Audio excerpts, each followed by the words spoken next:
welcome back to an Earful podcast, episode 41. We've had a little bit of a break, but we are now back and into the swing of things again. I think we all felt a little burnt out from the HorrorFest. HorrorFest. Yeah, they were beefy. Yeah, if you want to see us like slowly decline in like happiness and well-being, watch the HorrorFest. Yeah. Watch part 1 and then watch part 4. Don't watch the and middle. see me like, oh god, no more. Yeah, they went on for long. So if you like horror, it's like a 3-hour binging conversation all about horror films. So if you didn't know about that, have a listen. Also, in this episode, if you cannot read, we're joined by Jamie Finch of ANAVE and Let's Talk About Sex Jamie podcast. Yep, so in this episode, we talk about ANAVAE'S upcoming single. We dive into the music industry and Jamie's very pessimistic views against a lot of things in there. But it's amusing. And you know what? It's quite interesting as well, among other things. We dive into conspiracy theories towards the end, and you'll see how we got cut off 3 times. Which because the government are watching us. Pigeons. Yeah. We'll talk more about that. Yeah, we'll talk more about that. And we love the negative sod. If you haven't already, you can watch all previous 40 episodes we've already done on Spotify, on Acast, or whatever other podcasting platform you listen on. If you haven't already as well, you can support us by following us on our socials at an Earful Podcast, and that is Facebook, Twitter, Instagram, YouTube, where you can watch the lovely faces of us all and watch the video versions of us speaking to the guests. But yeah, otherwise than that, enjoy the episode. Enjoy. We should also mention, before you enjoy the episode, we now have a public WhatsApp group that you can now join and chat to guests, give you questions, find out who we're going to talk to before we publish it. Some of the guests will be in the group as well, and the same for our Discord as well. But go enjoy it. Let's begin. Let's do it. How are we all doing? Good. All right. Welcome, Jamie. Yeah, should specify we are joined by Jamie. Hello. Who we've already mentioned in the intro. It's a typical Jamie. It's typical Jamie. All right. For as long as we've known you for near enough, I think it's like 7 or 8 years now. That's just been your thing. Like, all right, Jamie. Sorry, do you want my energy? Like, hey guys, what the fuck is up? Yes! Let's fucking podcast. Let's go. Oh, no. That better? It's the shut up impression. Every time that we fucking mention, you go, oh, Jamie, all right. All right. What are we talking about? Don't know. Should we just end it here? Yeah. Okay, that was episode 41. Cheers, guys. I want to talk that you've got a new single coming out for ANAVE. Yeah, man. Yes. Yeah. Got a new single coming out on the 27th of November? So this Friday. This Friday, yeah. When's this podcast going out? Monday. All right, cool. I'm probably not allowed to say the name of it. Not that it fucking matters, but Becca will tell me off. Yeah, got a song coming out. It's our first single that's come out since our debut album that came out last year. So it feels a bit weird. Oh, there he is. Hey, look at that. That's got it. Love that. Yeah, so feels a bit weird. Feels good. Feels scary. It's completely unsigned this time. We're not putting it out for a label. So it's all kind of new ground. I had to like learn a load of fucking shit that I haven't looked at for years, like how to distribute it and sign up for PRS and give it an ISRC code, all that boring shit. So yeah, it's coming out. It's happening now. It's too late for me to stop it. Why? So sorry, Michael. No, by all means. It's out of interest then. So this one's not through Wolf at Your Door then. So is it that you're just completely done with Wolf at Your Door, or is it that you're going independent, or is this just one which is done separately? Not completely. Like the album went out through Wolf at Your Door. And we took a bit of a break after that, and they were super nice to us. Like Leo sat us down and said, like, you know, whatever you guys want to do, any music you want to put out, like, you know, we'll do it with you, and we'll make it all happen and stuff. So that was nice. That was like the start of the year, and then COVID happened, and everything went a bit weird. So me and Becca just kind of accidentally wrote a song that we quite liked. We've been writing on and off through lockdown, but this one just kind of happened.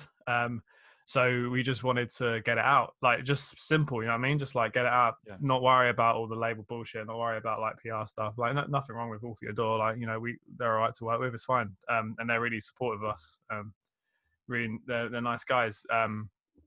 But we just wanted to get something out and just do it. You know what I mean? Just put it out there. So yeah, that's why. That's quite a big trend this year, isn't it? With a lot of bands just doing it all independently and just getting it out there yourself without having to deal with all like the bullshit with labels. Yeah, man. Like it just cuts it out. Like I don't know. I think. I mean, I've been on your podcast before moaning about labels, isn't it? So I won't go on for too long. But like, they're basically fucking bank loans. Unless they really know what they're doing, or unless they know way more than you know about what they're doing. And some are great, some are less good, and some are fucking arseholes. But I just think, it's just a single that we wanted to put out. We like it. We think our fans will like it. So we kind of just thought, oh, this is really simple. Let's just keep it simple, and just do it. And yeah, so it's a normal thing to like put the feelers out there of like, how will this get received? I remember hearing a story. I've probably said this on the podcast like 100 times or something, but Trent Reznor did it with 9 Inch Nails. He released Ghosts independently because you don't need a record label anymore. No, well, especially when you're Trent fucking Reznor. Like, well, yeah. It's easy. That's one thing. Like this conversation that comes up a lot with like bigger artists. Just like, yeah, man, I just want to like go it alone. It's like, yeah, it's cool when you've got 100,000 fucking monthly listeners. Sure. Like, you can just drop a song and people will like it and it does well. You know what I mean? Like for smaller bands, I wouldn't necessarily say this is the way to go. We're too small for this to really pull off, but we know it's just going to go to people that like us and they're going to like it, and that's cool. Like, so yeah, I think there's a spectrum. Like I wouldn't recommend, going fully independent for everyone, because sometimes labels bring stuff to the table that you can't, but it's very much like, I'd say 1 in 10, releases that go through labels needed labels to do it. Because a lot of time we've seen it, you release something and the label didn't actually bring anything to the table except the money. Because they have their people that will push it to radio or push it to, sync or whatever. Well, that's and if nothing comes of that, then you might as well have done it independently, and fronted the money yourself. But it's not always like that. Yeah, they provide something. So the end to that Trent Reznor story is he's traveling the world and goes into a record shop and cannot find his album that's just been released there. So like the distribution is something that they provide, and it's like a service. So you got to weigh up what works for you, but it's cool that you're changing it up. Yeah, I think it feels nice and fresh, and it kind of just feels like we're just doing it for fun again, which is something that you lose sight of very easily in this industry. Like it becomes very not fun very quick. Yeah. And it just feels really nice and clean. Like we wrote a song, we're going to put it out now. Like, you know what I mean? It's just like that's simple, job done. Back to the music kind of thing. Yeah. And it's not going to end up in HMV, and it's not going to chart. We're probably not going to make CDs of it. Although saying that, you've just realised I probably should do that. But like, that stuff's not going to happen. But it's okay, because 99% of the music world, especially in Corona time, is all on fucking Spotify and iTunes and that. So if people like it, then go listen to it. Like, keep it simple, Speaking of changing it up, I don't know if we're allowed to mention we've heard it, but you've changed up the track with this, haven't you? It's changed up the track to the usual stuff. Yeah, I mean, it feels like the natural progression for us, but then that's because me and Beckham always sort of knew what the progression was going to be from ages ago. Like from when we first started, we knew that we'd eventually turn into like weird, creepy synth, fucked up, weird stuff. Yeah. So it's different. There's no guitars on it, which is probably the first thing we've released that isn't like a remix. With no guitars on it. There's no like acoustic drums. So it's a bit different. It's creepy as fuck. You should just play it in the podcast, man. Just put it on here. I'm just playing it now. If I clap my hands, you just put it in there. I hate talking about music. I wish people just listen to it. You know what I mean? Dude, if you don't want Becca shouting at you, I don't want Becca shouting at you. We'll put a snippet here. If I I clap mean, my hands, can you put a snippet? if you clap your hands, we'll put a snippet of the video here and the audio. Take a guess at how I'm feeling. I don't know you anymore. It takes two to fuck it up this bad. Give me that sharp, jaded heart. That was There you go. good. Yeah. It has- Look I forward have to that, spoken. guys. Bop. To be fair, I'm not exactly entirely surprised that there's no guitars in this track because I remember a conversation about 8 years ago. You going, fucking hate playing guitar. Oh, I fucking hate guitar, man. Guitar is like my most hated instrument. It sucks. Like, I just think you're so stuck in a way with guitar. Like, you're so stuck in like a kind of there's only a small variety of sounds you can get from it. And when you have a guitar on a track, that track then becomes that genre. You know what I mean? It's either it's a flavor of rock.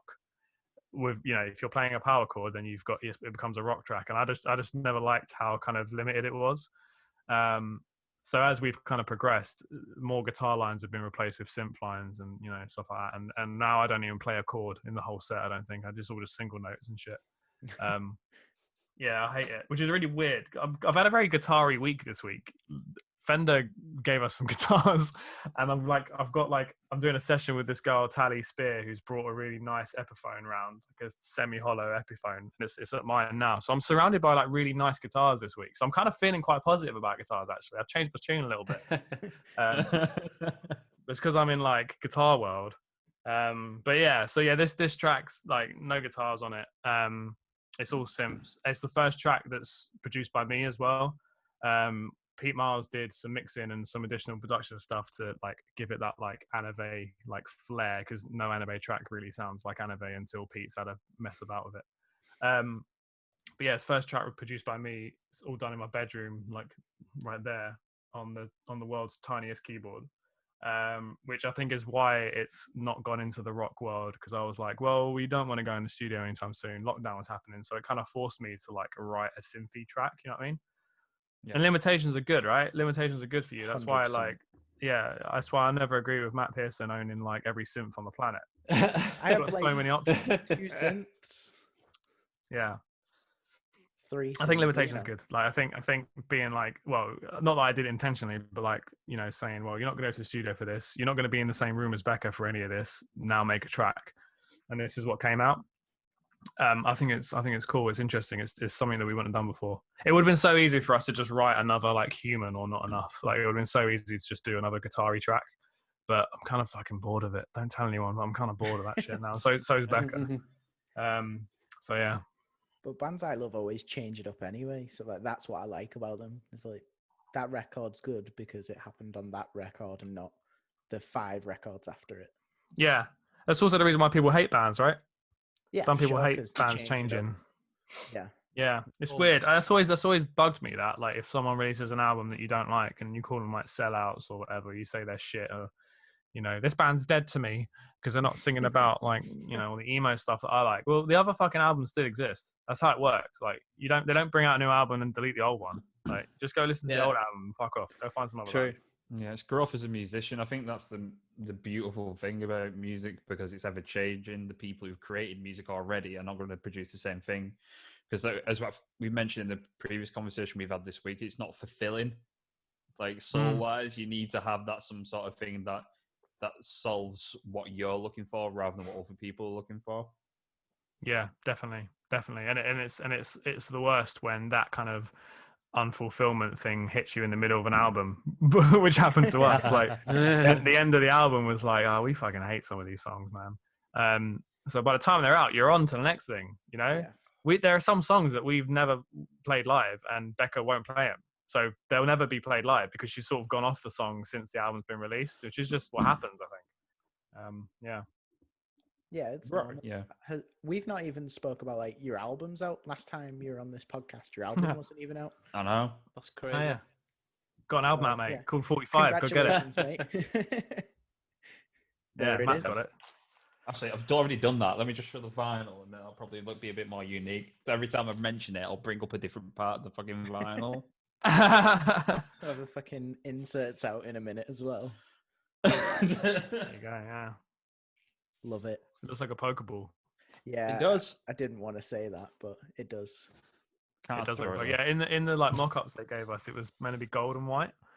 I was like, oh yeah, gold and white. That's fucking sick, man. That's some Jay-Z shit. Gold vinyl. That's what I want. And then it came. They're like, yeah, hey, how's this? It's like orange and white. I was like, oh, yeah, all right, close enough, I guess. Never mind. Yeah, right. You Next can time. kind of Next time. you can kind of see the progression though, especially from your last album to like obviously this new single that you've coming out. Like you can kind of see that transition period there compared to obviously going back to your older stuff. What was one of the first ones you released? Was it Into the Ether? Into the Ether was one of the first. Yeah, man. So if you listen to that and then listen to this new track, it's like fuck. It's weird, man. Yeah. It is weird. We contemplated with I probably shouldn't say this either, but fuck it. We're doing one of those like live stream gigs that everyone's doing in Corona times. That's getting announced on Friday as well. And we contemplated for that because it's like a bit special, right? It's it's a live stream gig during a pandemic and shit. We contemplated playing some old songs in that, and we listened back to them, and it was just like fucking hell. This is like a different band. I'd have to relearn this shit. I was trying to learn some of our old songs, and I was like, I used to be fucking sick at guitar, man. I used to play like mental stuff. Yeah, the riffs. I've got no idea how to play them now. I couldn't play. It would be impossible. Would you consider like maybe like doing a remix of those songs like in the sort of style you're at now and seeing how that went? Maybe I've thought about it. Yeah, me and Becca joke about it sometimes that we want to go and like re-record them, or some of them like pick some and like record it now. Because Becca's voice is like astronomically different now. It's crazy. Yeah. I think because back then when you're younger and you're trying to, you're in a band, you just want to be like the loudest and you want to hit the highest notes and you want to play the most complicated guitar parts. Like you just try so fucking hard. And I think we were both doing that. Like I think she was, doing her best like belty voice. She's got a fucking powerful voice and she was just going for it. And every song was just like, like as high as she could get. But now she's got so much character and like nuance and fucking like a different kind of power behind her voice. And like, it's crazy how much better and different she is. As a singer, so I would love to just hear her voice differently, like sing them now. But also, they're shit songs, like they're not that good. Like we wouldn't like want to re-record them's fine, but like I'd want to rewrite them, like and not make them crap. But yeah, I don't know. It's weird. It feels weird. The idea of doing it is odd, but I wouldn't be against it. We thought about playing some live. We still might. Maybe not at this show, but at like a future one. Because it'd be interesting to see. And like the thing is, as much as we hate them and want to pretend like they don't exist, they are some of our most streamed songs. Like I think I haven't checked in a while, but I think our like second or third most streamed song is off of our first EP ever, and it's the song we hate the most. But you gotta. I think anyway. Becca might disagree, but I think you have to kind of honor that a little bit. If a song's got 1 million streams, doesn't matter how much you hate it, people like it, so just shut up and play it. So yeah, we've got to find a balance there somewhere. Something that we want to play that people like, but doesn't want to make us like gouge our own eyes out. Yeah, 2 million listens you have on that. 2 now. Yeah, that you just mentioned. So it's crazy. Crazy curveball. I was just when you mentioned obviously about vocalists like changing over time, like the characteristics of the voice changing. I think a good example of that is John from The Main. If you listen to the first album and then listen to the album that's just come out, it's like yeah, man. I thought they changed singers. I had to Google it. Yeah. I thought they changed singers because I like both styles, but I was like, oh, this is a new singer, and I realized it's the same guy. Yeah, that's crazy. Envy on the Coast as well. Yeah. Envy on the Coast, one of my favorite fucking bands ever.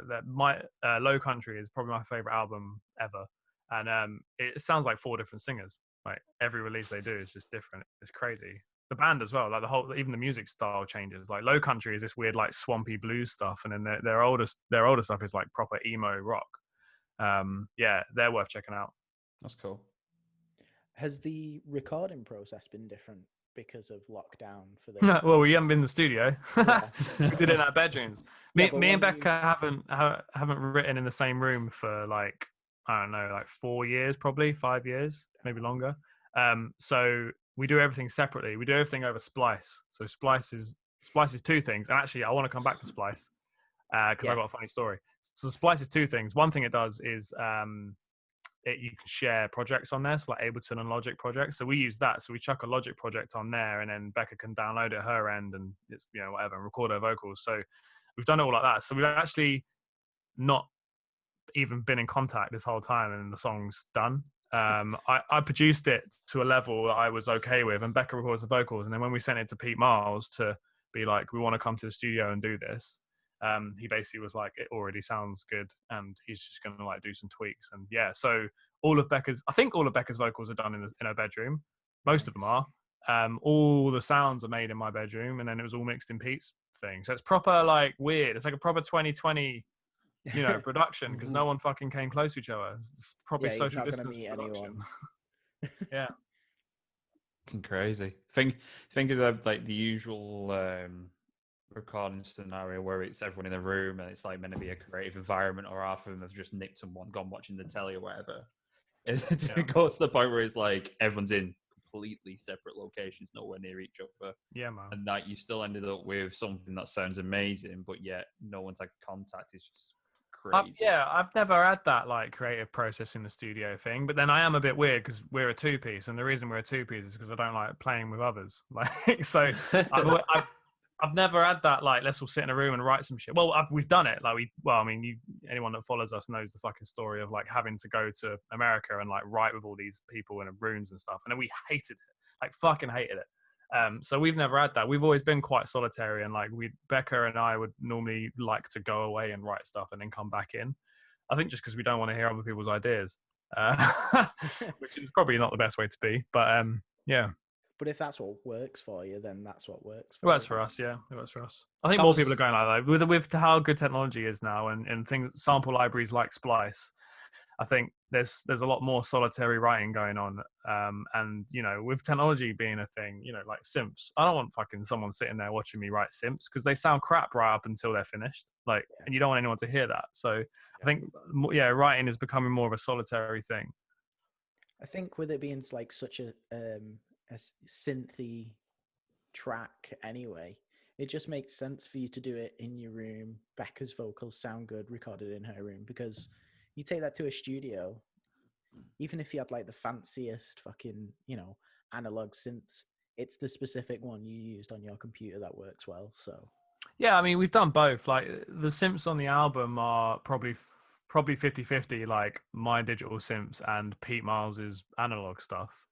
So I see the benefit in both, but I do find that when using analog stuff, you tend to settle a bit quicker. I think because like, I don't know, maybe just because you're in the same room as people and you're on the clock and you're in the studio and you just kind of do something, it sounds good, you put it in, and I'm still happy with it. But like, I think the digital stuff, you really can hone in on it.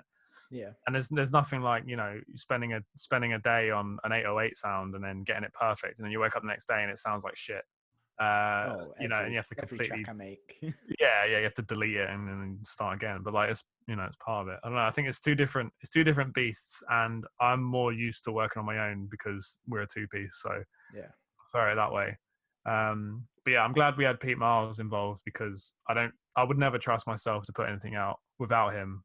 He's basically the third member of ANAVAE, so I need him to like at least look at it, at least tell me that it's okay, because he needs to be involved. But that comes from like years of working with him, and there's a lot of arguments in that time as well, and like he's hated me for a lot of it, I think.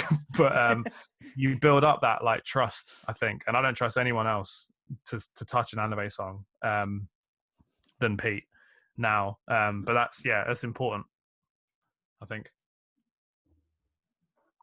Sorry, I'm rambling a bit, aren't I?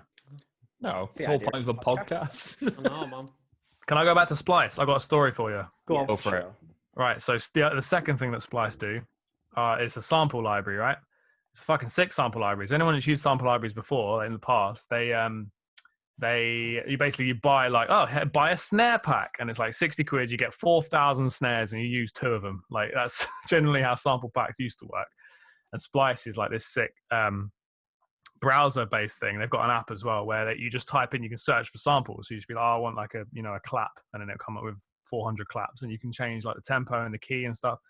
It's well good. And I was one of the like early adopters on it. This is years ago, and they sent out emails for like beta testers and gave us a bunch of credits and stuff. And I fell in love with it, like absolutely fucking loved it. And there's a few other people in the industry using it as well. That like around that time, especially rock bands, which I I probably can't mention, but like there was a band that we were around when this happened, and another band. So there's 2 English rock bands, and another band had just released their album with their new single, and they had a Splice sample in it, and then this other band were like, shit, we've used the same sample in our song, we have to go and finish it, like go change it. So like the problem with Splice is like you have all these samples, and basically if you spend a credit, I think it's like 1 credit per sample, which is the equivalent of something stupid like a penny. Yeah. You have that sample, you have all the rights, you can use it however you want commercially. There's no like, you know, PRS stuff with it. So it's a bit of a shotgun, you know, approach, I think, for people that make samples. They just chuck all their samples on this site, and you know they get very small amount of money. But because so many people are using it, and they only have to buy 1 sample at a time, not like entire packs, they make a bit of money that way.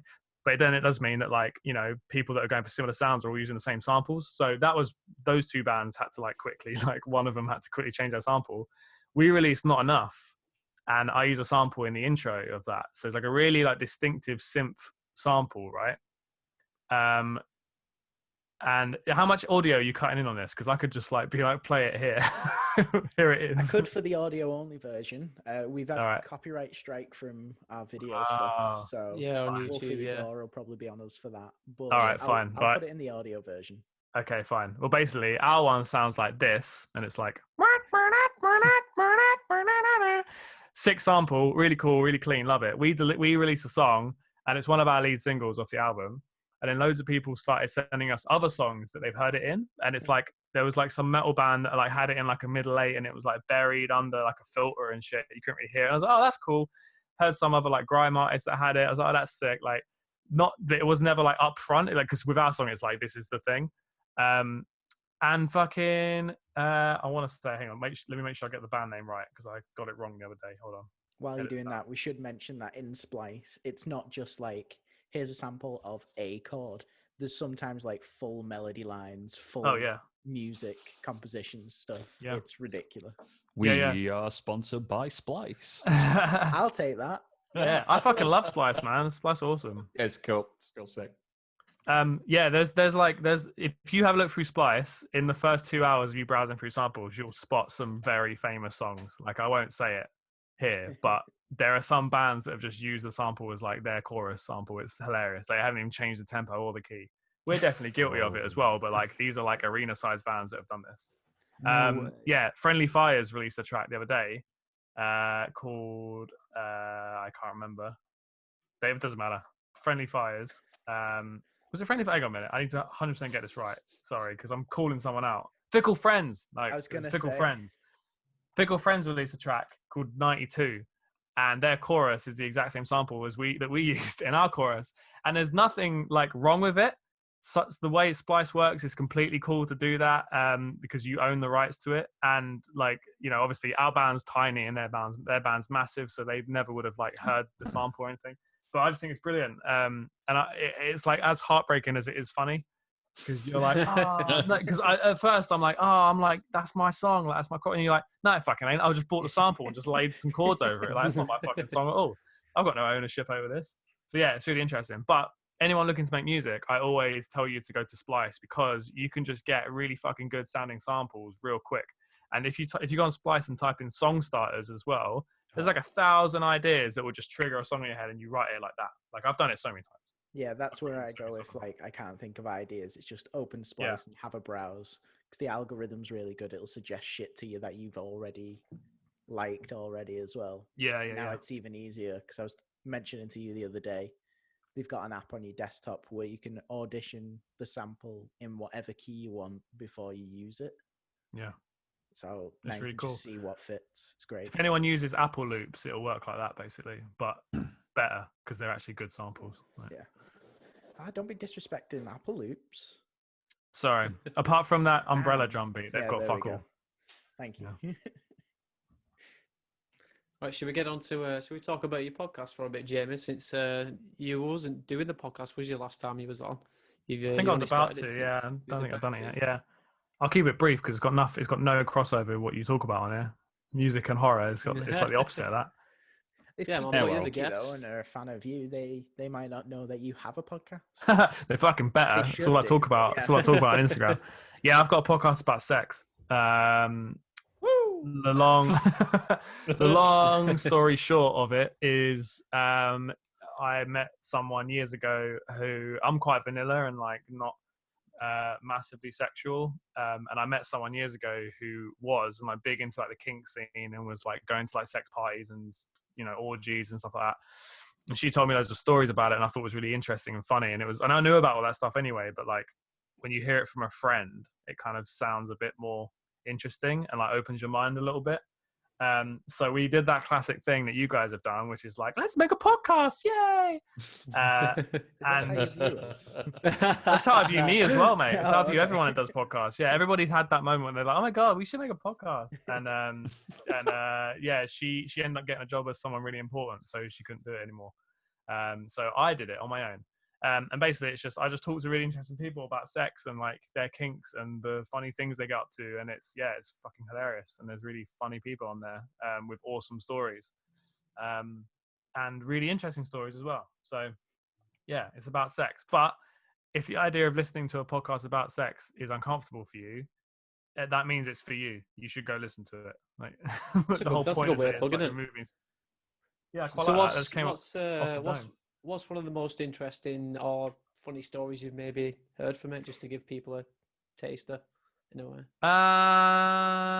So I don't know, it's hard to pick. I'd say there's one girl who I love. She's my favorite guest. Her name's Sarah, and she is really into Matt's nodding. So. Yeah. You should let the listener know I edit Jamie's podcast, and the stories I get exposed to. I'm also very vanilla, but Sarah is my favorite guest on Jamie's podcast. Yeah, it's man. So sick. Sarah's amazing. So Sarah's into, I guess you would call it sadistic degradation. So she's a sub, and she likes being degraded in sexual ways, and non-sexual ways, to be fair. But the stories that I tend to get out of her are the sexual ones. Favorite story with her, probably she found this porn director that she really liked online, and he invited her. He invited her to New York to like go hang out, and she went there, and it turned into a kind of like. So he was making really interesting porn. I'm gonna say just leave it there. Probably it was very graphic and very like I don't know. It was very unique. So he's got some interesting tastes. Anyway, she went there, and long story short, she ended up in a massive hamster cage that he built to the human size, and had like a hamster feeder thing that was like also human size on the side of the cage, and she was like drinking from it, and then he like pissed in it, and then he went to the freezer and got like Tupperware out that had loads of like I don't know how much of this I'm allowed to say on your podcast. Mate, you can go all out, mate. All right, fine. He went to the freezer and got out a bit of Tupperware with like 60. I say like 60 with exactly 60 loads of cum in it, and like put that into the hamster feeder, and she had to like eat that, drink that and stuff. And she fucking loved it. The way she tells these stories is so funny. Like it sounds awful. It sounds like torture. She's an incredible storyteller. Yeah, she's brilliant. And then when she talks, her eyes light up, and it's hilarious. Like, it's so good. The funny thing as well, all of her stories, that's just one of like 8 that she's given me. But all of her stories, involve her being like degraded and put in like, in situations that might make you feel like quite low or, whatever. And she's the most empowered woman I've ever met in my life. Like the way she talks about it, she's so strong, and like she's just so strong-willed and like happy about it. She completely owns that she likes this thing. It's brilliant. So yeah, you need to listen to her. And there's also like, it's not always that heavy. Sometimes we tell funny stories about when a girl got fucked in the ass and shat all over her boyfriend, and a bit of it got in his beard. That's also good. But there's also serious stuff on there as well. Like we talk about like someone came on and talked about when they were raped, and how they kind of got back their sexuality after that happened over the years and stuff, and how and that's a process. And I talk about my experience with sex addiction as well. I get my counselor on for an episode to talk about it and stuff, which is, I put a lot of my personal life onto the internet, right? I'm in a band, like I'm just craving attention, but that was pushing it for me. Like getting my counselor on a podcast. Yeah, that's another level of that. Yeah, that was a bit too far. No, it's fine. It's fine. It's good. I'm gonna do worse. Yeah, I've crossed the line. I think I mentioned it to you already, Jamie, but I think you've got to do that to be a podcaster, and you mentioned the other day, like getting people on to tell their own personal stories and you not talk about your own. Yeah, it's weird. It's fraudulent. I think I definitely felt that way because leading up to the release of it, I was going to release it without talking about sex addiction and just sort of leaving that as like a personal thing. Then I realized that's really wrong with me because I'm getting people on to talk about their personal stuff, and we're talking about really, important, sensitive issues and stuff, and I'm leaving mine out of it. I'm a fraud, right? I can't have a sex podcast and not talk about the fact that I've just had, I think at that point, 18 months of addiction counseling. So, I had to do that. And yeah, I guess that's what podcasts are, right? I never really think about the art of podcasts until you bring it up, Matt. But like, I guess that's what they are. It's like it's like more than a radio show. You know what I mean? It's people's experiences, and they come and listen. They want to listen to the people and their opinions and experiences and shit. Yeah, whenever I think of like my favorite podcasts, you feel like you know the person because you're like being a fly on the wall of these conversations. So you feel like you know everyone. You get their mannerisms and stuff like that. Yeah, you should do by definitely. episode 41, listeners, but They should at least know which one's Matt and which one's Matt. Exactly, yeah. Which Matt is Matt and Matt. But yeah, that's our podcast. You should go check it out. It's called Let's Talk About Sex, Jamie. Yeah, I think that's the beauty of podcasts. I think this is the whole point of that. It's meant to create conversation, and you're meant to have this expanded thing, which isn't just like an interview. It's meant to be this personal discussion rather than it just being a copy and paste of what they've said previously. I think that's the good thing about having like this podcast in yours. I think it just gives the creativity and the freedom just to kind of expand and discuss whatever. Yeah, definitely. That was definitely a pushing factor for me to do it, because when I was thinking about it, I was like, well, I'm in a band and the world doesn't need another band. So the world definitely doesn't need another fucking podcast. So I won't do that. That's not going to happen. So I looked into other podcasts that I wanted to hear, and all the podcasts that was covering sex at that point all felt really like interview-like. They had questions lined up and it was all very scripted, and I don't know, it was weird. I didn't like it. So I was like, no, I want to make something that's just conversational, like you say. And nowadays there's loads of like sex podcasts that are really conversational, and so I don't mean it's what podcasts bring, right? They bring the conversation rather than like you say, an interview. Well, that was the goal from the get-go, wasn't it? Where like as soon as we started wanting to get guests on, we was like, we want to steer away from that, the typical like interview questions and the sort of process that like probably a 10-minute interview would go like, and just dive deeper into like the person like who we're speaking to.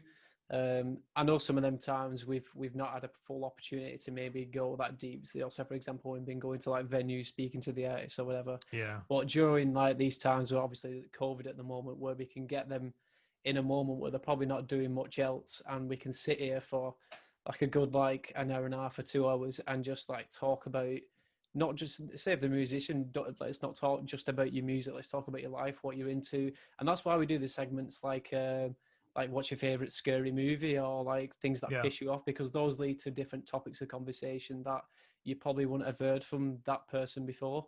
So yeah, it's kind of cool, and I've enjoyed doing it myself, just listening to those different like stories and views and stuff. Yeah, man. Yeah, thanks for Yeah. that. You know what? 41 It's fucking episodes shit. Podcasts are shit, mate. Well, I think with your podcast, Jamie, sex, like the subject of sex, isn't spoken about between guys, definitely. If at all. So it's a very taboo thing, isn't it? Really, and not many people would probably go out of the way to talk about it. Yeah, and the thing I've learned from like doing this podcast is that it's really easy to find girls that really want to talk about sex and all their their things and the things that they discover and the things that they're into and all that stuff. Trying to convince guys to do it is fucking impossible, man. It's so hard to get guys on. I've reached out to so many and they just like blank you, or they change their mind or they ghost you or something. Like it's really hard to get guys talking about sex, and we need to more, I think, because I just think it's good. It's healthy, innit? It's good for you. It leads to better sex. Yeah, well, that's the aim, isn't it? Like, it's because people feel vulnerable when they're honest and open about something, especially about sex. So, especially like we were talking the other day, the man persona of I'm overflowing with testosterone. I don't need to talk about that shit, So, but that's the kind of thing you're trying to break down. So everyone should go listen to Let's Talk About Sex, Jamie. Do it. especially if you think you shouldn't. Yeah, if it makes you uncomfortable, it's made for you. Yeah. Can we talk about the video for your single Yes. that's coming out? A bit of a switch up Hell. from the. Let's call it hell. Fuck it. Oh, For hell. It's fine. I'm gonna No have one to cares. bleep this. It's called Cunt. Our new single, Cunt. Gonna get yourself cancelled, mate. I know it. Oh, I'm gonna make a band. I'm gonna start a side band and call it Cunt. yeah. Why not? Just splice samples the whole way through. I mean, if anal cunt can get away with it, then you can. for Exactly, sure. right? Yeah. Why not? You want to talk about the video? Let's talk about the video. So, yeah. So the original plan was to get the song out for Halloween. Fucking terribly, because I've not released a song on my own in years. So when I went to do it, like do the shit that all the label people that I bitch about, when I went to go do their jobs, I realized how hard it was. And that it's quite a lot of work. So I ended up doing it, but you have to leave like a bunch of lead up time. So it didn't come out for Halloween, but we made a Halloweeny video for it. So if you just like forget that it's not Halloween on the 27th and just pretend like people have still got the Halloween decorations up, right? You've probably got a moldy pumpkin somewhere. Yeah. So it's quite Halloweeny, but basically Becca and I have been like really into sort of we've listened to like a lot of grime, a lot of like hip hop stuff as well, and there's a lot of people that do that and are fucking sick at it that are like from an area around us. So we was like, yeah, it'd probably be kind of cool to like to shoot a video in our area. So it's all in Greenwich, it's all shot around Greenwich. Best part of London, by the way. Completely unbiased, but you should go to Greenwich. If you come to London, you're not going to Greenwich, you're doing it wrong. So yeah, we've got a guy dressed up as the Grim Reaper riding on a bike around Greenwich. That's basically it. Yeah, because we sort of felt like we should be shouting about where we're from a bit more, because fucking all the grime artists are doing it. They're all, Yeah, you all know, why know exactly not? where they're from. We should be, because yeah, we like it. So, in terms of the actual recording of the video, then, like all the people who were near the guy dressed as the Grim Reaper, were they kind of just like, what the fuck? Or were they kind of like, we're shooting a video? Yeah, I wasn't there. Again, a social distancing dream. I didn't go to the shoot. It's the first video shoot I've not been to. Becca was there, but yeah, I assume so. Like, yeah, but it's Greenwich. There's people doing weird shit all the time. It's quite a creative place. There's a lot of universities around there, so I guess people just like, oh, another like student project. And we shot it like the week before Halloween, so I think it made perfect sense. In the video, there's no one's really looking at him. I think he's just chilling on a bike, and like he does some he throws some shapes and stuff, and yeah, no one really seems to care. So yeah. I was really hoping it was you, like for the whole point of him doing like the yoga. I was like, please be Finch. Yeah. When he started dancing, I thought it was Becca. I was like, that looks like Becca's dance moves. That's so weird. But I think I'm just used to seeing Becca in like long drapey black robes. That's what she wears on a regs anyway. So like. Yeah, it's neither of us or both of us, who knows. We like to sneak ourselves in videos sometimes. I think it was the All or Nothing video. I could just say it now, fuck it. Becca was the main character in the All or Nothing video, and she's got like her face covered the whole time, and we were like, let's never tell anyone that. So yeah, we like to so much shit on this podcast. I know, it's yeah. fine, it's a long time ago now.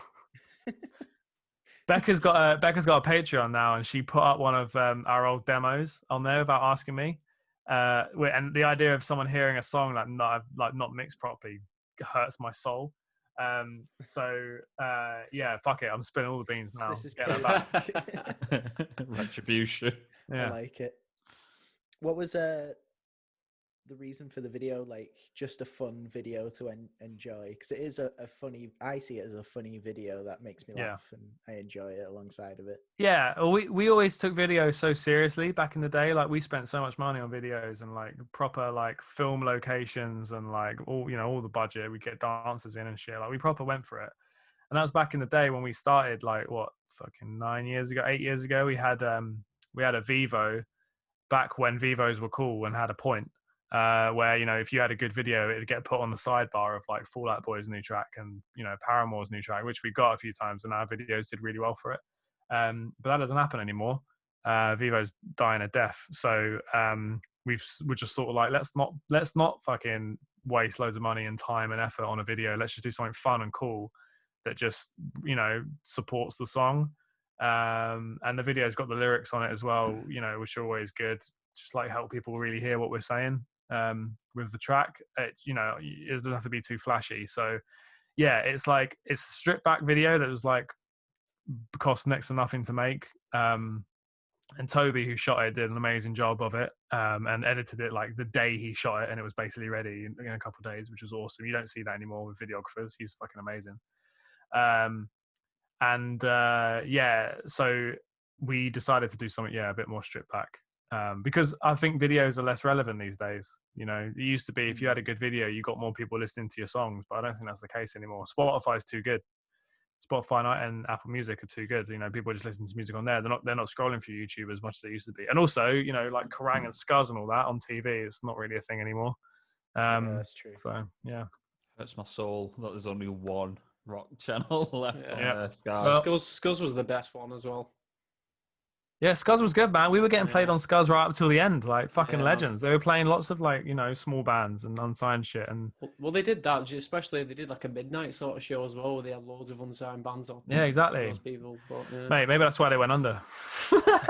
Possibly, yeah. Loads of shit bands. Oh yeah, I've got something real controversial to say. Okay, I know I'm dragging on a bit now. I will keep this short. Right, here's a theory, right? So Corona, right, has killed the live scene. Yeah, there's not been any gigs all year, and loads of venues are going out of business, right? What about if I suggested that small venues going out of business was a good thing for the music industry, right? Now hear me out, okay? So people are always like trying to keep these small venues open. Yeah, there's always like fundraisers for them and stuff, and fucking shitloads of them would have gone under now because of you know, lockdown. They've all gone bankrupt and stuff, which is really shit. People have lost their jobs. That is shit. But the reason they're fucking struggling is because they haven't got any money. Because when Corona wasn't a thing, no one was going to gigs. Like, people don't go to gigs anymore, right?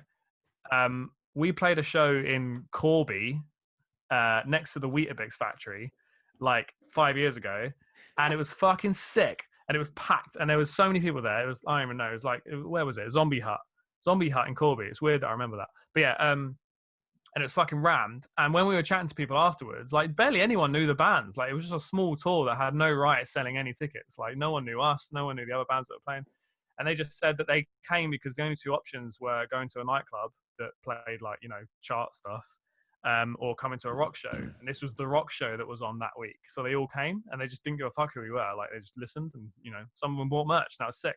That's how live shows should be, right? But that's only happened like a handful of times in all the times I've been touring and playing shows. So what if like there were less small venues, and that would also mean there were less small bands playing shows? I'm including myself in that as well. Like, I wouldn't be able to play shows because, you know, say like the smallest venue you could play in London was Barfly, or Camden Assembly it's called now. What would that do to the scene? You know, I think it would make gigs a bit more special if there wasn't like every pub on the corner was playing, you know, every band. If it was like there was like, here's the rock night of the week, and there's like good bands are playing it, that, you know, actually are gonna sound sick, and it's gonna be a good show. Do you not think that'd be better for the industry? So you're saying like higher level venues should be the entry, so it's even harder to play a show at those venues. Yeah. So you're setting the bar higher, but yet the market's so oversaturated with bullshit because everyone starts a band. Well, yeah, that's the thing. There's too many fucking bands, and I'm including myself in that. Like, just go on Spotify. They get like 1 million. Yeah, ANAVE had no right playing half the shows we played because our audience was always like, we did really well on YouTube back in the day, right? So YouTube was obviously the internet. So our fan base grew quite quickly, but it was all online. It was like worldwide rather than one city. So we had so many fucking problems. Like, when we get approached by massive agents that were like, okay, cool, we want to put you on a show here. Like, how many tickets do you think you could sell? And we're like, I don't know, 30, like in London, our hometown. Because our fans, we didn't have any fans in London. Like, we had the people that liked our music were all from all over. There was all from the fucking Philippines and Brazil in the early days. Until we made an anti-Christian song, and then we lost a load of Brazilian fans. Our Brazilian stats on Facebook took a fucking dive. That was a bad idea. Yeah, like, I think that we shouldn't have been allowed to play some shows because you know, I just don't like the idea of like small bands complaining like, oh, we're playing this show, we're not getting paid. well, you're not getting paid because you haven't sold any tickets, and you're not selling any tickets because no one wants to come to like their 8th friend who's in a band's show, you know? Yeah. So yeah, what if some bands, like I feel like new bands that start, you know, there's a lot of complaining about, oh, we can't get on these shows, like no one will book us, no one will have us, let us open for them. Sad thing is, like, it's a fucking business, and even like big bands that can come over here from the States and, you know, they're in 1,000 cap venues, if they can sell 800 tickets, they need an opener that can sell the other 200. They can't just pick a small band who've done nothing, you know, and get them on. And we've been on tours like that when we had no right to be. Like, we shouldn't, you know, we've played tours where we've sold like 10 tickets for the whole tour, and, you know, they were probably expecting us to do more because our like online numbers are so good, you know. We've always had good online numbers, like our streaming numbers and our Facebook fans, Twitters and all that shit. Twitters. I sound like a fucking 60-year-old. Our Twitter followers. But like, we can't sell tickets in the UK. You know, we struggle. So yeah, I think that like less small bands being able to play shows and less small venues might mean that gigs feel a bit more like a thing that people should fucking go to. You know what I mean? I'd be really interested to see how it changes after lockdown. Like once gigs are back on, are people going to be like, oh, I fucking missed this, let's go to gigs? You know, am I gonna go to another gig from a sick band that I know, going and play somewhere in like Finsbury Park in a venue that's like 100 cap and they're playing to 25 people? Is that going to happen again? Or are people going to really appreciate this year and a bit of no live shows they're going to have and start going out again, you know?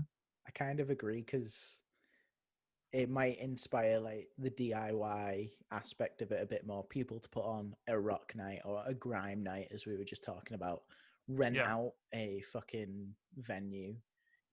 Therefore, you've got someone making themselves a promoter straight away, putting on a bunch of bands they like, sort of build an underground scene a bit more.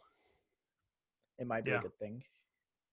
So like what you're suggesting in a way is like, obviously, if it came to it, like sort of condense those music venues into one where you have certain bands that they get on play, and say if they had to apply for the show, or if they were jumping on a support slot, and that way obviously the bands can build up their own base themselves through maybe like marketing themselves, or actually recording, getting that whole sort of like backing behind themselves, and then getting if they're worthy of it or whatever, getting that support slot on that specific rock night, and then like kind of like going from there. Is that what you kind of mean? Well, I think like sort of, yeah. But this whole like marketing yourself thing, and like, you know, working the live scene, you know, in quotation marks, like, what the fuck is that doing? Like, what back in the day, when people like Corby, right? If every gig was like that Corby gig I said, where you go and play somewhere fucking random, arsehole or nowhere, and 200 people show up that had never even heard of you, and you play to them, and you convert 100 of them to be your fans and to come to the next show next time you're in town, that is marketing yourself. But when the fuck does that happen?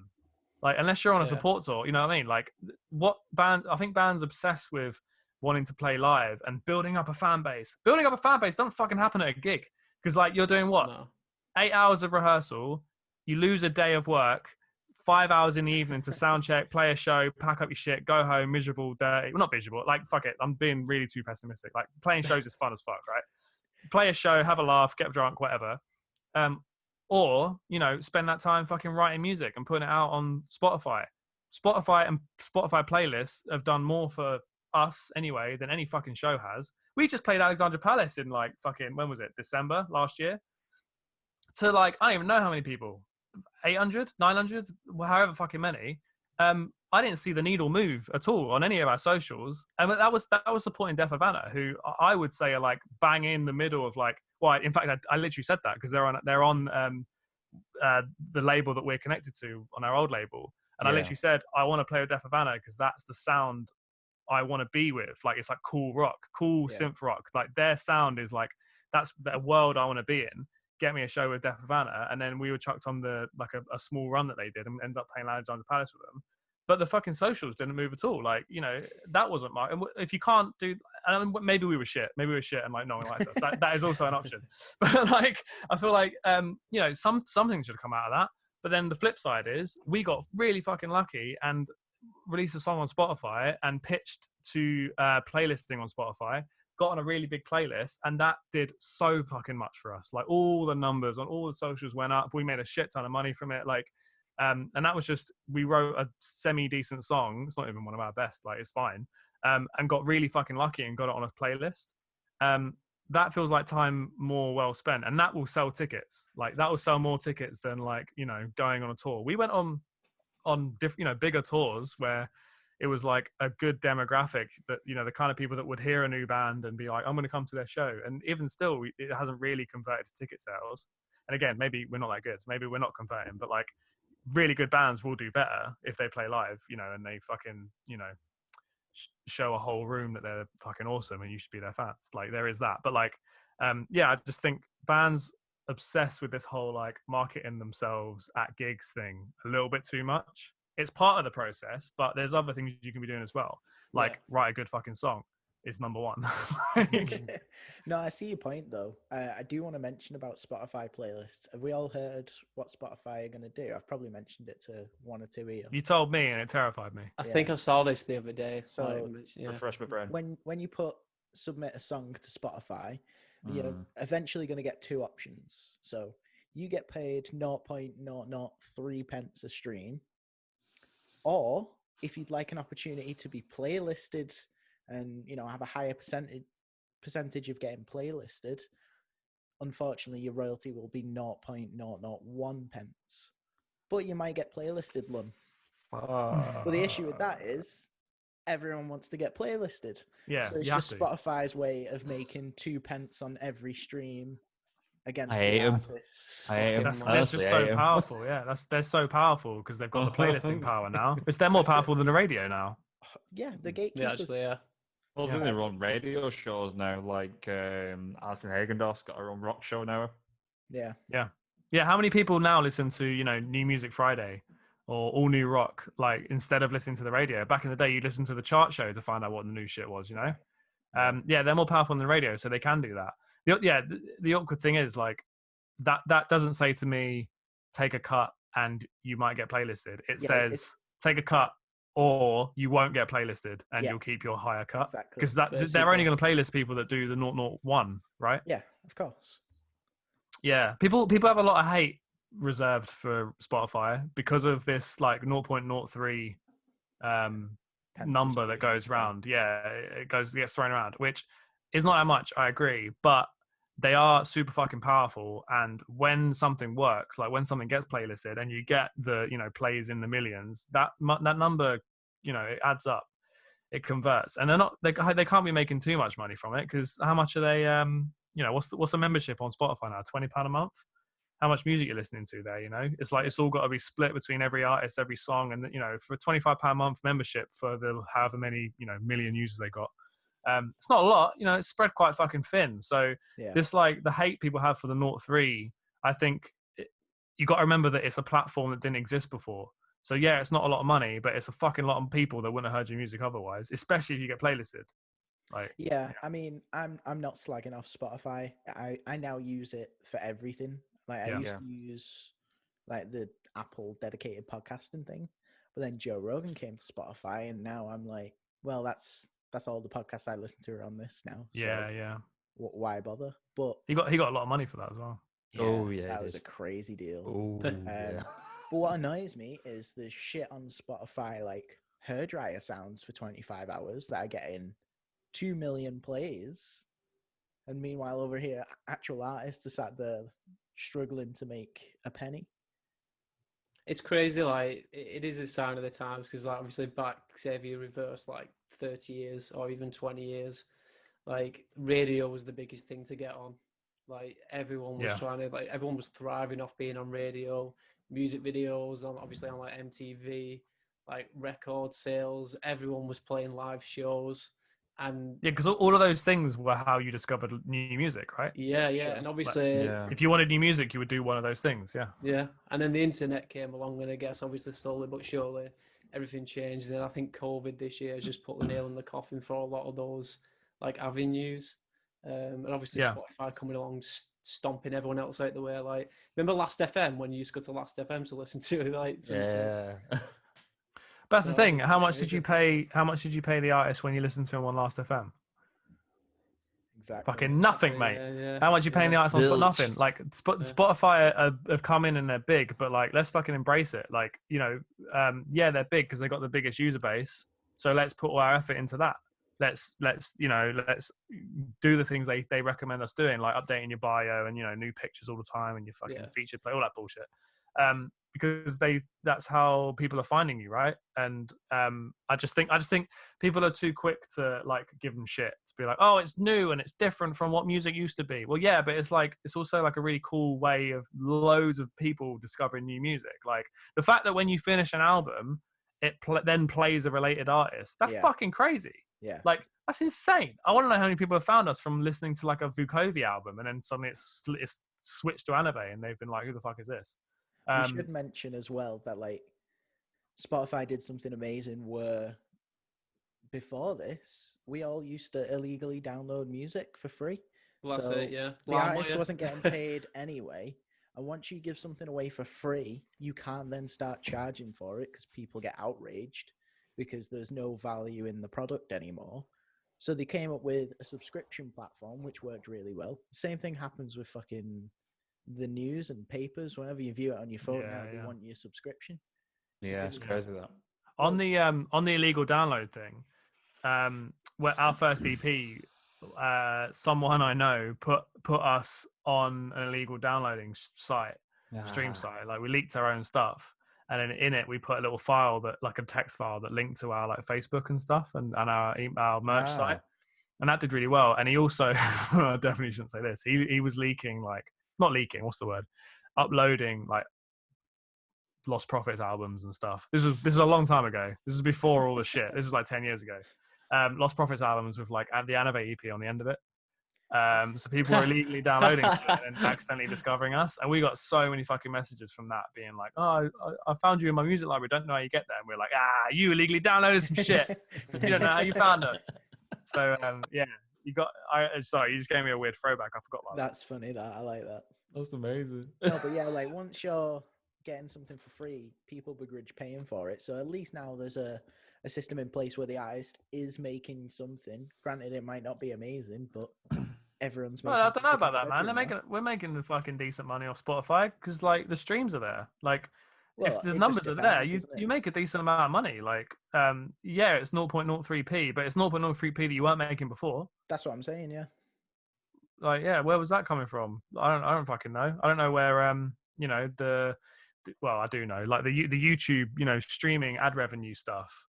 That wasn't a lot of money either. I haven't seen any money from the vinyl that Matt's got next to him. Like when he bought that through the label, I haven't seen that. Don't know where that came from. But Spotify streams, they go to the artist. A lot of them, they also go to the label, but like half of it goes to the artist. So I don't know. If you ask me, it's sick. I feel like my purchase was in vain now. I was like, oh, I'll get this.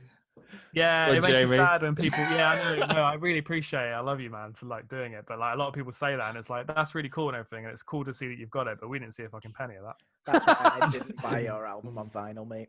Don't worry. Just go to our merch store. That's where the money goes straight to our pockets on the merch store. If you want to support bands, go to their merch store. Fuck the label store. Or Bandcamp. Or Bandcamp, yeah. That's another thing as well, quickly. I won't go into it because I'm rambling so much. But our first EP we released for Pay What You Want on Bandcamp. And I highly recommend new bands doing that because you want to give your music away for free as much as fucking possible. But you also want to give the opportunity for people to give you money. Because if they want to doing support something now when it's like Bandcamp Fridays or something like that where you upload the music. So what Bandcamp do is they waiver the fees, and they've done that for like a couple of Fridays over lockdown. Yeah. I don't know if they're doing it anymore. They'll probably announce it. But that is a good thing where 100% of the money you're giving, there's no administration fee. It's going straight to the artist. Yeah. And even when there is an administration fee, it's nothing. Like it's really minuscule. And people like Bandcamp as well because there are some audio nerds out there that want to get FLAC files. And Bandcamp's known for supporting FLAC. So you put your EP on there as FLAC files and people will come get it. But yeah, just being like, you know, pay what you want has made us fucking loads of money. Like it's been out for what, 10 years, our first EP, and we're still making money on it. Like, it's never stopped. And That's I'm crazy. talking like we've made, well, one of our songs got playlisted on Spotify, and like without going into numbers and shit, we've made more money on our first ever EP that cost us like 600 quid to record than we did on that 5 million stream song on Spotify, just because it's on pay what you want, and people want to support bands. And I just think every band should fucking do that. If you're unsigned, everything you put out should be pay what you want, because yeah, people want music and they want to support bands, and you'd be surprised, how much you can make from that. And it enables you to do loads of other things with it, If you make it as accessible as possible, it's Yeah. as easy to stream as it's ever been. It's as easy to give and donate money than it's ever been. Then it makes sense. Yeah, definitely. There's a TED talk about it. I forget the name. I should definitely know this, but people, the industry shifted, and I think most people know what I'm talking about now. But like, it used to be, how can we make people pay for music, and now it's how can we let people pay for music. And we've got some new merch coming out now, purely because we know people want to buy stuff, and we get messages saying like they want to support us and buy merch, but they already own everything. So like they want new stuff. So we have to just come up with designs and put stuff out there, because people want to support us and have run out of things to support us with. Do you know what I mean? Yeah. So yeah, it's just about that. So yeah, I hope my rant about like small venues wasn't taken too well. I mean, definitely will be taken badly, and people will give me shit for it. But I just think, yeah, I think we need it. There's no live music scene anymore. You know what I mean? Like, especially in London. I live in London, so maybe I'm a bit more pessimistic. But like, you either go to the fucking arena shows, the shows that are like Coco and Roundhouse, like the massive shows, and you might go see your friend's band in a small venue. You know what I mean? Nothing in London is like that show I played in Corby, where it's just like, here's the small venue, here's the rock night, and it's all we've got, for rock tonight. So we're all going to go and have a mosh, and we don't know any of these bands, but that's okay. And I just think maybe some small venues and some small bands, including ANAVE, fuck off to make way for other people to do it, Yeah, I get what you're saying. So my mate mine and Matty's mate had a theory somewhat similar to that, but not including the venues, where he thinks that there should just be less bands. There should be because of everything that's happened with obviously pandemic, etc., bands are broken up because they can't afford it. Simply, that with the annoys lesser me. amount of people. Then I find that to be bullshit, because how do I put this? We broke up as a band because we're not making money. Don't fucking start a band then. Start a business. Yeah, no one starts a band to making make music money. to make money. Yeah. That's bullshit. That pisses me off. Sorry, go on. It's clearly that was basically the end of my Oh, okay. Yeah, no, I don't know. Okay, yeah, I know what you mean about less bands. I don't know if there should be less bands. I think it should be less bands that expect something. Like, just because you're in a band and you're a bit good doesn't mean you deserve a gig in front of 200 people that don't know you. You have to get there. Do you know what I mean? Write a good fucking song. That's what you need to do. Now, I hate the music industry more than most people do, but the one thing that's still going for it, and probably always will, is that it does revolve around good songs. You need to write a good song. If you write a fucking hit, it's undeniable. No one can get in your way. And there's so many doors open when you've got a good song that's doing well. Do you know what I mean? And that's the one thing that the industry can't take away from you. But yeah, like, I agree. I think less bands would be good, or at least less bands that expect to play shows. Go online, man. Fucking hell. Like, you used to have to fucking tour, shitty venues in the north of England, like back in the 60s, and pray. Thanks, that, like, mate. nothing wrong with nothing wrong with that, but like, you have to do that, and like, that's how you made fans, and you would sell tapes out the back of your band and stuff. Wholesome times. Fucking wish I was in that time. That sounds great. But you got the internet now. Why obsess for weeks over a gig you're going to play to, if you're lucky, 100 people, in London or anywhere, when you could spend that time making a fucking sick song or a video or an acoustic cover? We did loads of covers when we started, and that was fucking great. Back in the time when YouTube was a thing, and like, people just wanted to see YouTube covers. But like, you've got billions of people at your fingertips in your fucking computer. Like, send your music there. Forget the fucking stages. Like, the stages will come later. You can, if you get 500,000 followers on your YouTube or whatever. I'm sound like an old guy again. 500,000 subscribers on your YouTube channel. Then the fucking tickets will come. You know what I mean? Then it won't matter who you're fucking playing with. Then you can go play a venue and you'll sell 200 tickets yourself. think about it that way around is what I think. Because that's an easier way. And also, in the process of you building that, you're making fucking money because people are listening to your shit. Like you're getting streaming money. Like money's coming in while you're doing it. So like, not that we do this for money, but like the money helps support do more stuff. Like that was one thing we always did. We haven't taken a penny out of the band. It just funded the next thing that we did, you know. And that gives you so much more creative freedom because you're not like, oh shit, well that went out and now we have to fork up another $3,000 to write another EP. Do you know what I mean? Can we talk about your tracks getting synced? Synced. Oh, you mean So, like the Netflix stuff? Yeah, and football. Football, yeah. Well, that's interesting. Two interesting things there, actually, because I don't want to be bad-mouthing labels again, but like... But you're good at it. True. Yeah, I've been told not to burn so many bridges. Becca's trying to make me be a better person. Gasoline everywhere, just like... Well, so... Yeah, let me talk on the positive side of things then. So, Netflix, we got on a Netflix show and that was really cool. It was a show called Elite, and they approached us and asked to use the track, and I was like, that was weird. Came out of nowhere. Not sure how that happened. And then when I watched the episode, there was like Churches also in the episode, and us, and like another female fronted band, and I was like, oh, this sounds like someone was allowed to come up with the music for this episode and they're a fan of female fronted bands, which might be why they know us. So that was fucking awesome and really cool, and it was really cool seeing our like music on a Netflix show. That was nice, hearing the like boom boom, and then we're the opening track as well, so we come in straight after. Yeah. The way it like pans down as well. It was cool, so man. nicely. That was sick. So yeah, but that was weird. Like because I don't really know how we got it. I assume the person that booked it like is a fan because yeah, like Churches are in it as well. The football thing was Becca knows someone who's in charge of putting the football music in.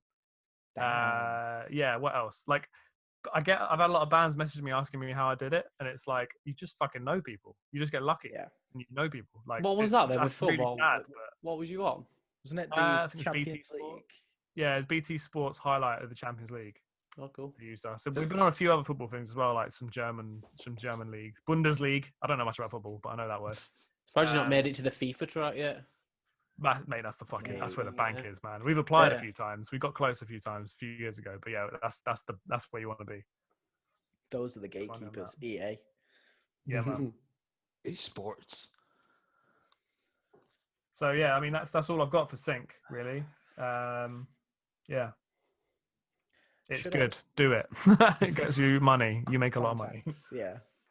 Yeah. Know people. Well, I think it's just you can't control your contacts because everybody wants to fucking know the guy who's in charge of putting, you know, the music on an advert or whatever. There's no good worrying about that. You just need to keep writing good songs and make sure that the production value is high. That's the main thing. Is like I've heard a lot of bands that write semi decent songs.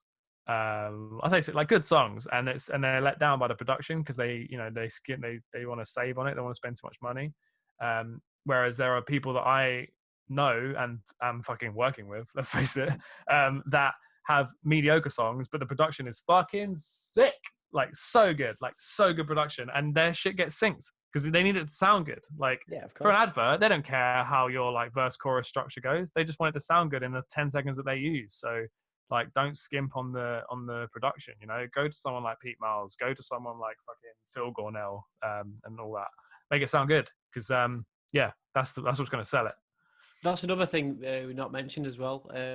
Networking, like actually going to, because we've been to a couple of networking events, haven't we, Lorne, ourselves to do like band stuff, and just getting to know the other people within the industry, because you get people from like radio there, people obviously do PR, other bands go there, and before you know it, you've made friends with that band, and then whilst they're announcing the tour, they're messaging you asking if you want to support on this gig that they played in like Manchester, you know, like a local gig, things like that, and it's actually putting. Not if Jamie has his way. No. Yeah, Iron Fist going, you shall not play. Well, I mean, hey, if the band can sell the venue out, they can pick whoever the fuck they want to open. Right? Jamie's the new Simon Cowell. Jamie Thanos is just looking at all these little small bands going like. Yeah, I mean, if the band can sell the venue out, it doesn't matter who opens for them, right? we got when we played our like album launch show last year. It was the first time we were in charge of everything, so we could like pick the supports and stuff. And ticket sales weren't really important because it was just like it was our album launch and like whatever. We didn't care about selling it out. It was just like let's have a party. And I convinced my housemate to do a DJ set as an opener. He'd never DJed in his life. Just did it in his bedroom. And I was like, yeah, man, go for it. That'd be a laugh. And he fucking killed it. It was sick. Nice. So yeah, I think that's okay. I haven't got a problem with that. Yeah, we should talk about the fact that you did your launch show at a church and it was sick. Yeah, man. That's not the last thing we're doing in that church as well. Ooh. Yeah, we're gonna be going back to that church this week in a few weeks. Yeah, yeah, it was cool, man. We got like an orchestra and a choir in it and shit. Like it was cool. Yeah, it was really weird. It was weird that our the dressing room was the like the priest's quarters. So it was like where he kept his robes and shit was where we like kept our shit. But no, it was cool, man. It was really good. I had a lot of friends there that night. A lot of people helped us out, like a lot of the crew. Like the lighting was, we brought in all the lighting. We brought in like a fucking generator around the back and lit the whole thing ourselves. That was all done by Becca's dad, who's a lighting designer. My mate Tenny was guitar tech for us. Yeah, like Alex J, the best fucking music photographer in the country, shot a bunch of it. We had all our mates there surrounding us. It was really nice. It was proper, like, finally a bit of a celebration for an album that we'd been fucked over for quite a long while making. Yeah, it was nice, and it being in a church was pretty fucking sweet. Yeah, it's good. That's another thing as well, adding that aesthetic to your band, because that's quite a big thing nowadays. You know, like the image of a band is quite a big thing that unfortunately sells. Yeah, which is crazy when you think about it. But I mean, we've had that epiphany as well with Oxbuds, where we were like, we should kind of build some sort of like image around this and maybe some sort of look, you know what I mean, to sell ourselves with, which is crazy because at the end of the day, you want to just play music, don't you? But it's got to that point now where people are after that sort of aesthetic, and they go into these shows and they want to show it off when they're filming it. And like I said, you had that look at the church, man, and that was sick. Like, thanks, if you can promote something like that, people are going to go watch it because the look of it sells as well as your music. Unfortunately, that is a big part of this shit now. I wish it wasn't. I wish it was just a case of just listen to the fucking music. Yeah. But yeah, you're right. Like, you know, the image sells, and some people are really fucking good at doing an image and branding and all that stuff, and some people aren't. I know we've struggled. There's only so many times I can pose in a picture next to Becca. You know, we've been doing it for 10 years now. Like, they'll start to look the same. Blue Steel. Blue Steel, yeah. Yeah, annoyingly, branding is a part of it. I think, like, it should just feel natural, though. The people that I work with, like the people that I co-write with and do session stuff with, the ones that have got the image down, it seems really effortless for them. And I think it just seems like them. They're letting themselves come through. Because you can spot a fake image a fucking mile off, right? You can spot when someone's trying to look cooler than they are. Just be yourself. And that's cool, I think. Yeah, I don't know. I don't know. We never did it. I never managed to look cool or have a brand or anything like that. So I don't know. But what's good is, like, you got to go back to just having fun with music and fucking enjoy it after, like, the shit you went through with the label. If anyone wants to listen to the shit you went through, go listen to the other podcast with Jamie. Yeah, I know. All I do is come on here and fucking complain. I know, I'm trying to turn it positive here. And yeah, like, man. Let's fucking destroy all venues. Spotify's good. Pay artists less. You know. Yeah, I do sound a bit fucking all high and mighty. I'm very aware, and like I'm just very jaded. I am the extreme end of the spectrum of the industry. Like, I'm fucking jaded. I hate everyone. We've had the worst luck as a band, and I've been an horrible person to a lot of people in the industry. So a lot of people don't like me. So don't listen to anything I'm saying, basically. Yeah, that's it. I didn't have a point to that. That was just what I was just wanted to get that out there. Yeah. Do we even bother trying to get you to talk about horror? Yeah, man. Let's talk about horror. So I fucking hate horror. Like, hate it. Hate horror films with a passion. Right. I don't understand why the fuck do you want to watch films that scare you? Why do you want to be scared? So you haven't got a scary movie, your favourite scary movie then? You haven't got I have, probably, yeah. Yeah. I'd probably say Hereditary. Oh, yeah, that's popped up quite a few times, isn't it? Yeah, so Yeah, I haven't seen that because of the. Well, you'll see why I haven't gone and watched Midsommar. Yeah, I heard that it was brilliant, and I watched it with I had a film nerd friend who he was all into Tarantino and shit, and he knew his stuff, and he was saying that Hereditary is brilliant, and I think it just won a bunch of awards or whatever. I was like, all right, well, if I'm gonna watch a horror film, let's make it a fucking good one. So I'll watch this, and I watched it, and you'll hate this, right? Here's my big reveal for this podcast. When I watch scary films or tense films, I go on this website called Where's the Jump, which tells you time codes I've heard it. where all the jump scares are. So I watch films like that, so I know when all the jump scares are, so I can avoid them. Because fuck jump scares, man. Come on, you're horror fans. You should know that jump scares are shit and cheap. Oh right? yeah, they're absolutely shit. Yeah, I don't mind tense. Get Out, I love Get Out. That's not very jumpy. There's a couple bits, but it's mostly tense. It makes you feel awful. The Shining is the perfect example of that. It's fucking tense and terrifying, but in a really good way. So I've watched those. Psychological shit. Yeah, it fucks with you. Yeah, creepy. Yeah, that's the shit I prefer. I'm cool with that. That's cool because I think there's an element of art to that, and you know, it's a hard kind of story to tell and a feeling to give people. But jump scares are fucking easy. I could do that.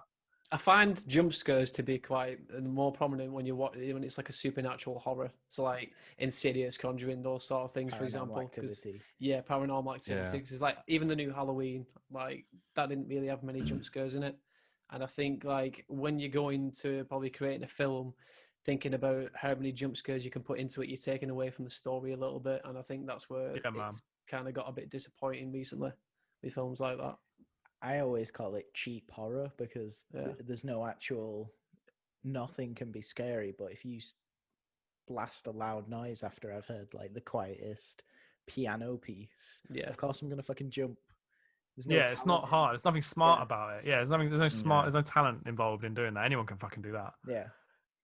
Yeah. So I watched Hereditary while looking up the jump scares and loved it. Thought it was really good. Watched the whole thing and was that was really creepy and cool. I wasn't too scared. That's all good.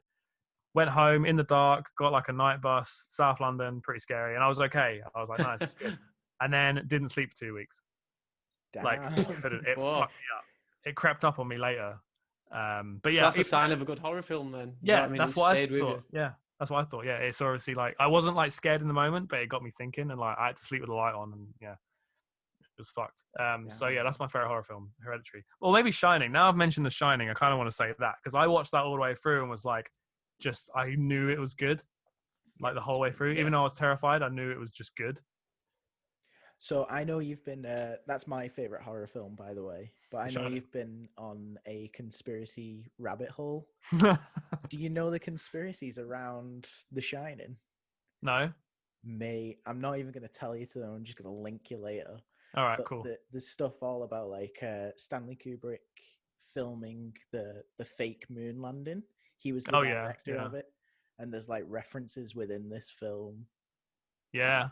I asked his grandson about that. So his grandson's was in a metal band called Shields, and he works on an ANAVE track with us. What? And one of the first things I asked him was, "Oh, I thought you knew." Jamie, lead with this. Sorry, I didn't realize you'd care this much. I asked him about that, and he said it wasn't true. And then I asked him, I was I've never seen any of your granddad's films. What should I start with? And he said 2001: Space Odyssey, which was the wrong answer. You don't start with that. You should start with, because I watched that and was this is fucking shit. And then finally watched The Shining and was this is where I should have started. Or Clockwork Orange. Or Clockwork Orange, which is great, yeah. So sorry, conspiracies, shit.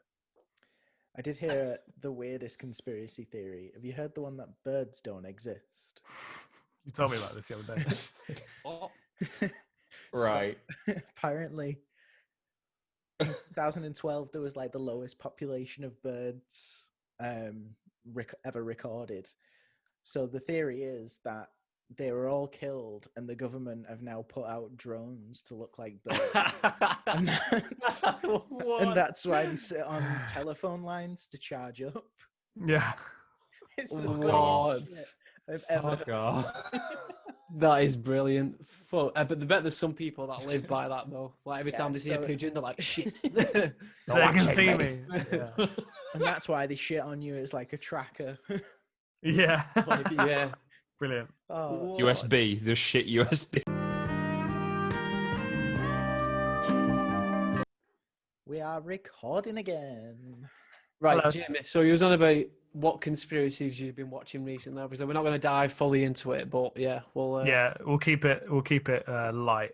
Yeah. Well, I was watching a bit of the Joe Rogan podcast, which is always good for that kind of shit. And I watched fuck, I should definitely know their names. A guy called George, and I think they're gonna have a guy called Josh. I don't know. Talking about like UFOs and stuff like that. And one of them's like a filmmaker, and one of them's like a journalist from the 80s who reported on the S4 and Area 51 things of Bob Lazar. His like Yeah. and they spent like an hour and a half talking about it, and it was quite interesting. I was like, yeah, cool. I believe quickly, I don't really believe in UFOs, or like I don't believe that we've got access to UFOs or anything like that. I obviously believe in aliens because I think it's a bit fucking childish to say that there aren't any aliens out there somewhere, but I don't necessarily believe that they have visited here. And then I watched this, and then yeah, they go on about how like legit Bob Lazar is and how nice he is and how he doesn't profit from saying this shit at all, and talking about what he's seen at Area 51. I was like, oh, cool, this Bob Lazar guy sounds interesting. And after watching an hour and a half of that, I realized that Bob Lazar had been on Joe Rogan's podcast. So I immediately watched that afterwards as well. And fucking hell, man, I like to think I'm a pretty good judge of character, and I believe every fucking word he says. Like everything he says, the way he described it, like what he saw, like how the engines work, like what he worked on, I was like, Yeah. I fucking believe everything you're saying. Did you see the stuff on Skinwalker Ranch that they was talking about? Yeah. That was the guy who made the film of that. Is the guy who's on the podcast? Yeah. Yeah. You find out his name because I'm doing him an injustice by not saying his name. That's the one I was watching though, and I actually watched some footage online because they did a live stream at Skinwalker Ranch recently over lockdown, Right. and so you could kind of see if anything appeared in the night sky and that, Oh, and yeah. you could see little bits that people have pointed out, but yeah. You never Jeremy know. Corbell, by the way. Jeremy Yeah. Corbell is his name. Yeah. So you could actually watch the ranch. Yeah, so they put it on I think it was for like 12 hours. And if you can YouTube it and that. I mean, obviously you're not going to watch the full 12 hours. So I went in the comments and just these people must have sat for Like sat there for the time-stamped it full all. 12 hours, and they've time stamped bits where things are happening, and it does look pretty like, I don't know, like you never know how it could happen, but it's like the way that the lights are playing on the back of the mountains and stuff like that. But yeah, you It's never mad, know. man. Yeah, I think so much of UFO conspiracy stuff is bullshit and just made up, but there's something true in there, I think. And there's something the government aren't telling us, even if they've got no fucking idea what it is. They're not telling us that, you know what I mean? Like they're keeping something secret. Yeah, that's all. I think it's There's interesting. a good documentary called Unacknowledged that you should watch, Jamie, if you're into that.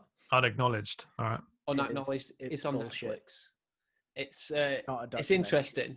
It's a conspiracy documentary, but it's interesting to say the least. Anyway. What's it about? UFOs. Yeah, that one's all it about has been UFOs. debunked, just to let you know. Yeah. But it's it is good to it is watch. a funny watch and like Yeah. convincing. All right. Like, Yeah. even though it's been debunked, worth a watch. Yeah. If anyone's interested in this, I'd recommend the Bob Lazar Joe Rogan interview because he's really like the dude's really like. I've met a lot of bullshitters in my life, and you can kind of tell he's not bullshitting. Like he's just saying shit from memory. Yeah.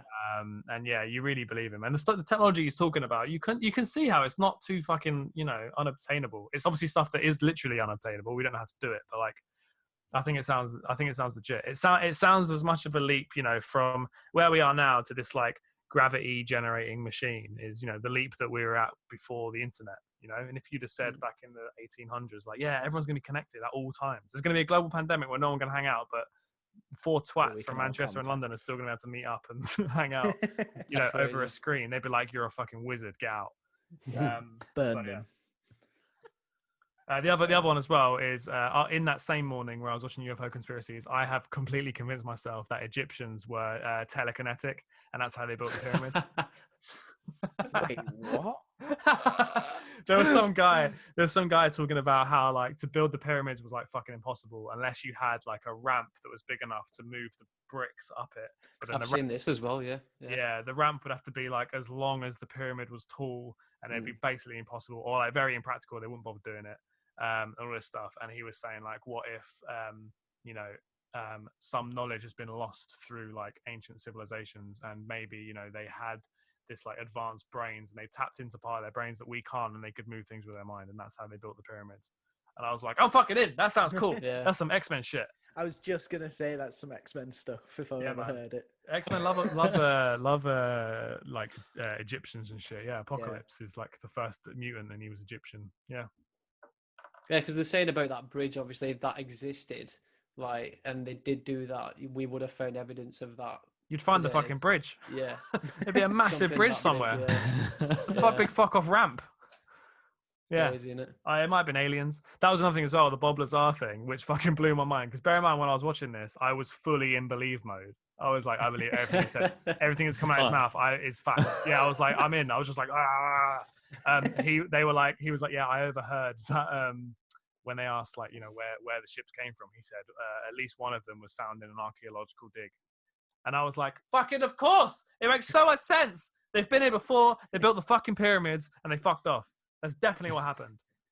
But then Joe Rogan goes in this whole thing. We won't go into this too much because I'm fucking this podcast. No.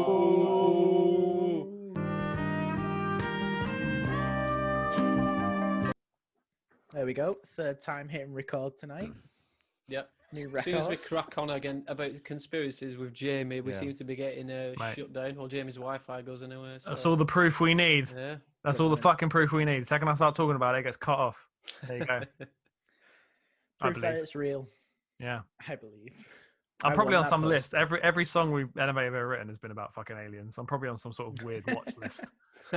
Like, let's make sure this guy doesn't find out any facts. And now I'm watching Joe Rogan. I'm woke as fuck, mate. Next to just be dropping DMT. Yeah, I was listening. Yeah, right. God. You need to understand the effects it has on your body, man. Crazy. Your body. That's what we're missing, an ANAVE Tom DeLonge crossover. With a cryo chamber. Right, so we've all rambled on for long enough. We were going to Yes. ask you pet peeves, but we feel like we shouldn't give you another opportunity to rant about someone. Yeah, you've heard my pet peeves. What I fucking talk about on here. Yeah. So, the whole episode's actually been a pet peeve. Yeah. The music industry, that's my pet peeve. Yeah. The other thing I didn't mention is you are the first guest to return. So, Oh, look thanks, at that. mate. Look at that. Such a warm You reception seem for the thrilled, first episode. thank you, yeah. Yeah, no, I'm sure Fucking hell. all the 7 people that clicked on my name in the first episode are going to return for this one. I'm sure. Damn. So Way pessimistic. more Damn. than So that. pessimistic. Way more than that. But No, it's been good. Thanks for having me on. I fucking love talking to you guys, as you know. I'd do this if you weren't recording it. So Well, we're let's going do that. Let's hang out. We all need to make a bit more effort to connect to people these days, right? Let's fucking hang out. And I'm like a billion mates in the middle of lockdown. So yeah, let's have an Among Us sesh, or Yes. let's fucking watch a horror film together, and you can watch me avoid all the jump scares. You can do that using on that Discord, website. can't you? Yeah. Yeah, we need to do this. Or Netflix Watch Party. You can watch films on that. It's like a Chrome extension. Yeah, let's do it. Or, our own An Earful podcast Discord where you could watch it with us. So Yeah. just a little plug there. All right, I'll Speaking of join. plugs, Jamie, you've got A butt plug. Track Out. Oh, You've got a yeah. butt plug, yeah. Yeah. Oh, dude, that's the merch you need. Fucking, let's talk. What, ANAVE butt plugs? Oh, no, you fucking podcast. Oh yeah. I've got we've got condoms. Dual set. I've got Oh, I know condoms the with my name on. condoms. So if that isn't the Yes. ultimate form of narcissism, I don't know what That is. is crazy. Yeah. That's a flex in the bedroom, isn't it? Like, 1 second, let me get a condom. Let me get a condom with my own fucking name on it. Yeah, that'll go down well. As long as it isn't your face on the rubber, then you like just. Yeah. Hey! It's not like Rammstein when they got those dildos shaped, molded off each one of the dicks and then released it as a box set. A special That's edition genius. box I set. wanted to do that for the It's, podcast. You know those like mold your own dildos? I wanted to do that, and my girlfriend was very not impressed. Like really, she got really upset. Like not upset. She got pissed off at me for even suggesting the idea. I was like, I think it's funny. Yeah. Anyway, yeah. Plugs, butt plugs. Yeah. In fact, we got a single out on the 27th. ANAVE. It's called Hell. It's spooky. You should go listen to it and pretend that it's Halloween. I've got a podcast called Let's Talk About Sex Jamie. and that's us on Instagram as well. And these guys have got a podcast called An Earful Podcast, which is really good. Beautiful, man. And you should listen to it. I listen to at least one in every 3 episodes. And we don't pay Jamie to do that either. We'll no, disclaimer. you don't. We are supported by Jamie Jamie. Finch. Right. On that note, thank you very much, mate. Thanks, Appreciate guys. you, Jamie. As always.